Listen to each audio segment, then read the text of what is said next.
Araka nefa nambarateny amin'ny lohatenim-baovao namorom-panao gazety Androany Maraina ny mpitarika ny antoko hery-vaovao any Madagasikara na ny HVM. Fotoana izay nanambarany izy ireo ny fomba fijeriny mahakasika ny raharaha politika ankehitriny, eo ihany koa ny fanomanana sy ny fiomankomanana ao anatin'ny fivorim-be izay kasan'izy ireo ho tanterahana atoato. Nanomeny ambangovango amin'ny fanomanana amin'ny fionan-be izay ho tanterahana amin'ny 8 sy 20 volana Desambra ho avy izao ny mpitarika ny antoko hery-vaovao any Madagasikara na ny HVM.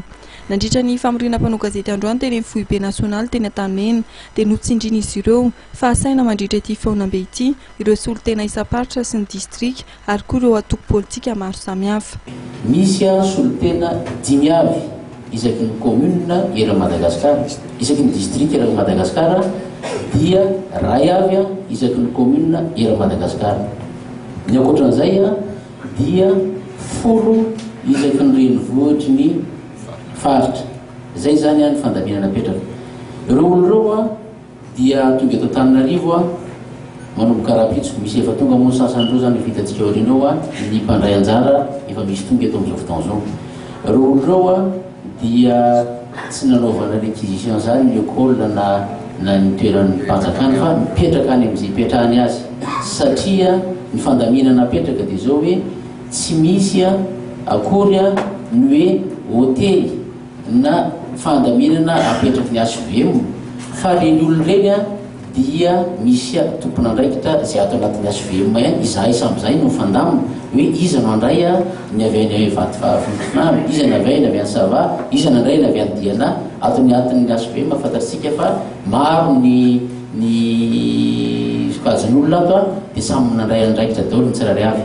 Manoloana izany dia nanamafy ny filohan'ity atoko ity fa tsy misy velively miteritery atao amin'ireo mpikambana na koa ny mpiasa-panjakana izay voizin'ireo olona mpanakorotana sy ny mpanaratsy ny atoko HVM. Ny namana mpiray-tanindrazana ny vafoany tsy moa no ety ny HVM ao. Zany ve no editsika hevitra eto fa zay dia manamafy fa mpikambana mpitolona ao anatin'ny HVM ireo olona 500 sy 3,000 mivory eto Antananarivo. Efa voalaza teo ny fandaminana amin'ny fandaniana maro samihafa. Ireo raha ohatra ny détain dia davina dia mifrehan'izy ireo ihany. Zay ny etoany antoko fa na ny fipetrahany eto ary dia efa niresahana hoe manilona manana havana na toerana ahafahan'ny tompo na mafandamina koa zay mba mandray ny olona.